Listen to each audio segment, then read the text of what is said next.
Oke, halo Coach Val. Halo. Ini bentar. Ucok apa Mimin? Mimin Ucok. Mimin Ucok. Oke. Ya.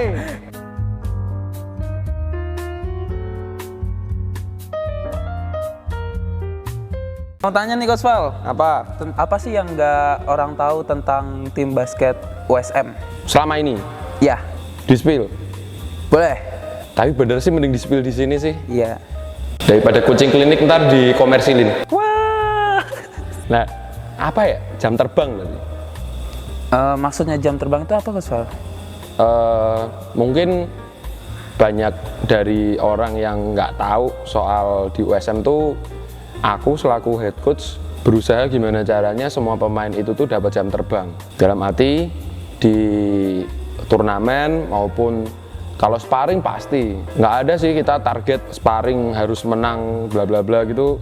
Itu tuh masuknya lebih ke pressure-nya kita aja, tapi dalam arti itu bukan target gitu loh. Yang penting semuanya main. Kalau misalnya ngomong masalah jam terbang, mesti bakal berlanjutnya ke hal lain nanti jadinya.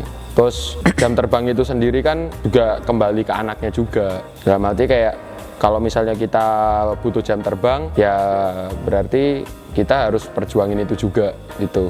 Oke, mau tanya nih Coach Val. Apa? Banyak anak kalau misalnya udah dikasih jam terbang, tapi ada beberapa anak yang nggak bisa buat memaksimalkan jam terbang itu Coach Val. Nah, tuh. Itu masuknya kayak kemarin yang aku bahas soal pressure.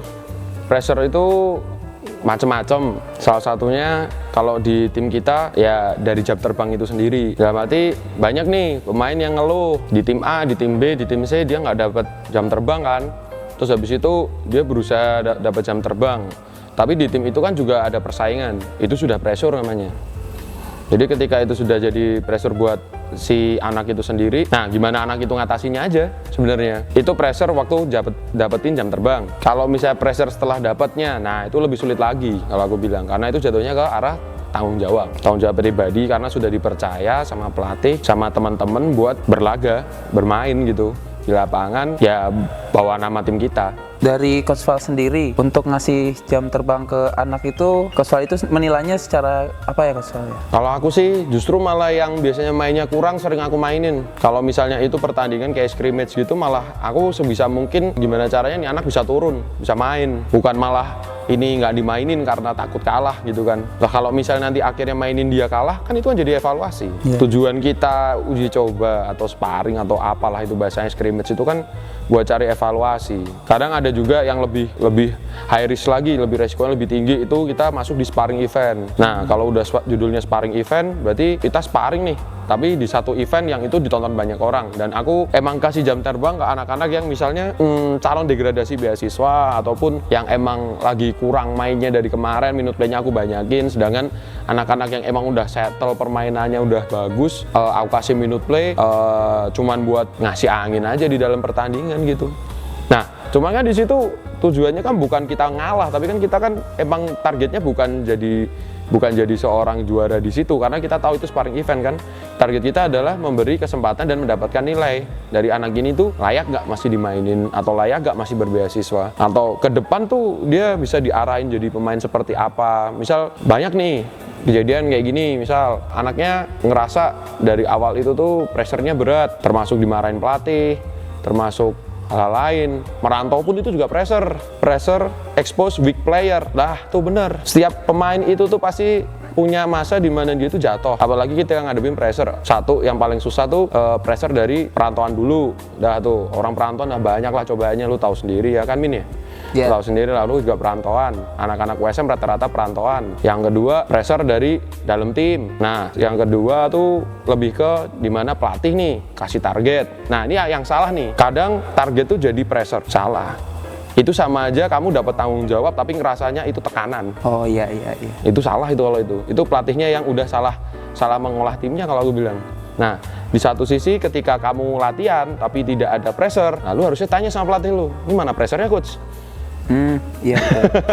Banyak loh orang yang juga ngerasa kayak wah kalau kita main basket apalagi judulnya kita atlet udah males soalnya pressernya berat, pengennya nyantai-nyantai aja. Sedangkan apa yang aku lakuin di USM untuk pressure menuju ke jam terbang itu tadi, itu tuh bukan soal basket doang sebenarnya. Pressure yang menuju jam terbang itu tuh nggak cuma soal di lapangan doang, tapi jam terbang itu juga soal hidup. Kalau misalnya kita ngomong jam terbang tuh di kehidupan nyatanya kita ternyata banyak hal yang nggak bisa kita olah dengan baik ya. Misal contohnya gini deh, ketua UKM, jam terbang nggak tuh? Iya. Buat jadi pemimpin. Iya, betul. Nah tuh, itu kan salah satu hal di mana kamu dapat tanggung jawab nggak cuma dari UKM tapi dari kampus, dari dari intra, dari rektorat, yayasan, buat kamu jadi pemimpin di salah satu UKM yang bisa jadi mereka unggulkan tuh. Nah, salah kinerja dikit, hasilnya apa? Hasilnya kan juga jelek, sama kayak di lapangan. Jenderal lapangan siapa? Yang diajarin dari dulu jenderal lapangan tuh playmaker. Playmaker dari masukin bola aja udah salah, kita tuh novel pasti. Sama lah, hampir sama seperti itu. Sebenarnya kan saya tuh kalau misalnya pinginnya ngelatih basket tuh ya nggak cuma target yang namanya medali, tapi ya bener-bener yang namanya ngasih pengalaman hidup ke orang itu tuh supaya dia tuh lebih better. Nah sebenarnya kalau misalnya emang dari apa yang sering dieluh-eluhkan sama pemain saya atau yang ngakunya mantan pemain saya atau pernah di USM yang saya latih ya, tapi yang dieluh-eluhkan mereka kan tidak kurang dan tidak lebih di mana saya setannya pasti. Saya orang yang galak lah, marah-marah lah, banyakkan aturan lah, lagi meledak. Kan pada intinya tuh di olahraga itu jadi seorang atlet itu tuh bukan soal medali doang, tapi kasih kita skill dalam kehidupan juga tuh. Ya mungkin itu yang nggak pernah kita bahas di luar sana soal USM, ya kan? Dari jam terbang tadi yang aku compare sama kehidupan sosial mereka dan semuanya dengan tanggung jawab yang ada di tim. Gue nggak suka sekarang kalau misalnya lihat pemain tuh cuman kuliah pulang, kupu-kupu gitu, nggak ada kegiatan lain, ya kan? Ya minimal anak muda ngopi lah. Betul. Ya kan, bergaul gitu loh, jangan pegang HP mulu, ya kan. Jadi kalau misalnya kita pingin tahu ya tadi tuh, kalau misalnya ilmunya dikomersilin, gue bakal ngomong kayak gini. Karena jujur, aku yakin semua pelatih yang bagus pasti bisa yang namanya bikin program latihan harian, mingguan, bulanan, tahunan, per tahun berapa, jago pasti. Targetnya apa, sambil cerita semuanya bla. Aku yakin itu semua jago pasti.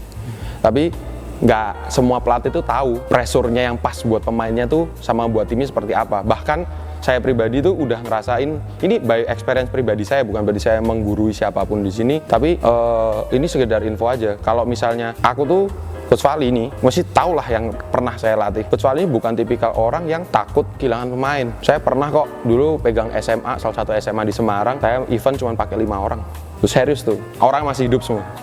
Saksi hidupnya, lawannya sekarang ada yang setim sama saya di USM. Tuh, lawannya tanya sendiri sama dia. Saya cuma pakai 5 orang sampai final. Itu bukan sombong, tapi saya ngelihat di mana kapasitas dari anak-anak di situ emang kurang. Nah, sedangkan itu kan kita ngomong SMA ya. SMA tuh beda sama kuliah. Makanya kalau aku spill lagi, kalau misalnya coach yang ngelatih kuliah datang ngobrol, briefing nggak ada 5 menit, balik ya kan, nggak pernah tanya soal kehidupannya anak-anak ini dan semuanya. Suatu ketika dapat cerita si anak ABCD jelek, gak usah kaget, orang lu juga nggak peduli. Satu tuh, 2. Terus habis itu kalau misalnya ada coach yang tanya sama pemainnya, mau tanya, mau tahu, dan dia mau mengolah masalah pribadi nih bocah, wajar. Karena tadi tuh anak SMA kalau misalnya dia mes, dia fit callan sama papa mamahnya.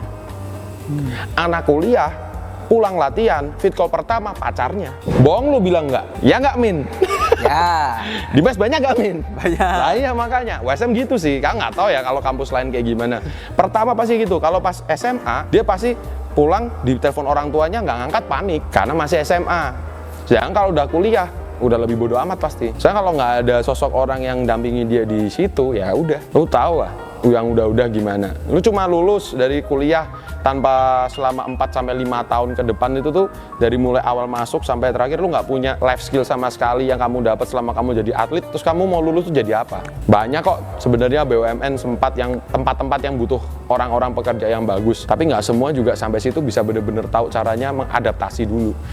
Tanyalah sama orang kerja yang udah ya alumni USM aja lah, yang ada dimanapun. Mau sehebat apapun kamu waktu pas basket di USM, tapi pada akhirnya kamu ngapain? Adaptasi lagi waktu kamu masuk dunia kerja. Dah tuh. Jadi jam terbang tadi sampai ke pressure tadi, sampai aku kemas jadi sebuah pressure yang itu mengarahkan orang supaya punya life skill bagus, ya itu yang nggak pernah aku spill di USM. Makanya kalau orang bahas West Ham tuh pemainnya tanggung jawab semua, reboundnya bagus, hasil gini. Lihat aja mereka nanti kalau di dunia kerja gimana. Bahkan even pemain yang jelek sekalipun yang keluar dari timku, aku yakin mereka sehasil itu di luar sana. Mau mereka sekarang ada di mana, kalau denger ini misalnya mereka mikir, oh ya, dulu gue dibakar tuh sama pelatih tuh, dikata-katain tuh sama tuh pelatih tuh, digitu-gituin pasti.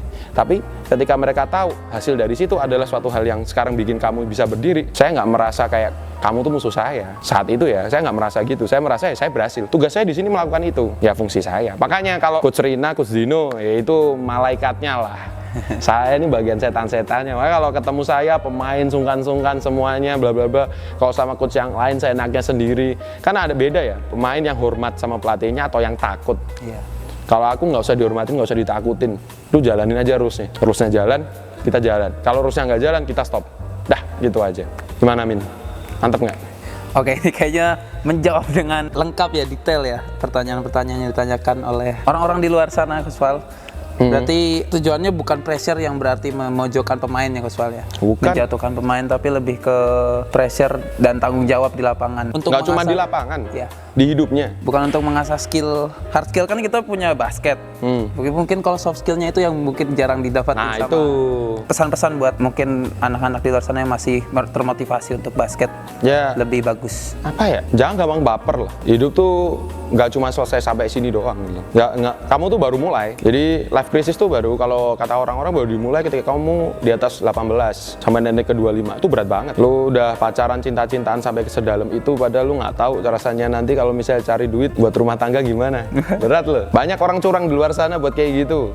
Ya kan, banyak juga di dunia basket tuh orang sikut-sikutan dan semuanya, apalagi di dunia pekerjaan yang itu lebih luas lagi. Tadi tuh kita kejar medalinya, tapi jangan lupa yang kamu utamakan di sini adalah membentuk karakter diri, punya life skill yang bagus. Gue juga nggak suka ketika hasil akhirnya nanti ketika kamu jadi pemainku, finish, life skillmu jelek. Bahkan anak-anak yang purna lebih awal pun, yang nggak sampai lulus, maksudnya beasiswanya nggak sampai mereka wisuda pun, sekarang beberapa udah pada kerja juga, udah belajar juga. Makanya ya kalau misalnya nanti mereka lebih pingin berkembang lagi, pesan gue cuma satu sih, beradalah di lingkungan yang tepat, karena lingkungan itu mempengaruhi kinerja, tanggung jawab, dan integritasmu dimanapun kamu berada. Dah tuh. Itu aja sih, Min. Terima kasih Coach Val atas waktunya. Semangat terus Coach Val. Semangat banget, apalagi abis ini penerimaan beasiswa ya? Iya. Ya, gas. Nanti mungkin diinfoin di IG lah nih, ya. Nanti kita bahas. Ini kan udah dikasih bekal nih, ya kan? Pembahasan ini kan udah ada bekal buat kalian nanti ambil beasiswa. Lu bisa pilih lah, jangan lembek-lembek lah jadi orang. Lebih lebih tunjukin lagi tuh, cowok, wah, lu calon kepala rumah tangga, bro. Ya. Oke. Gitu ya, Min. Oke, terima kasih Coach Cabut. Val. Ya. Oke.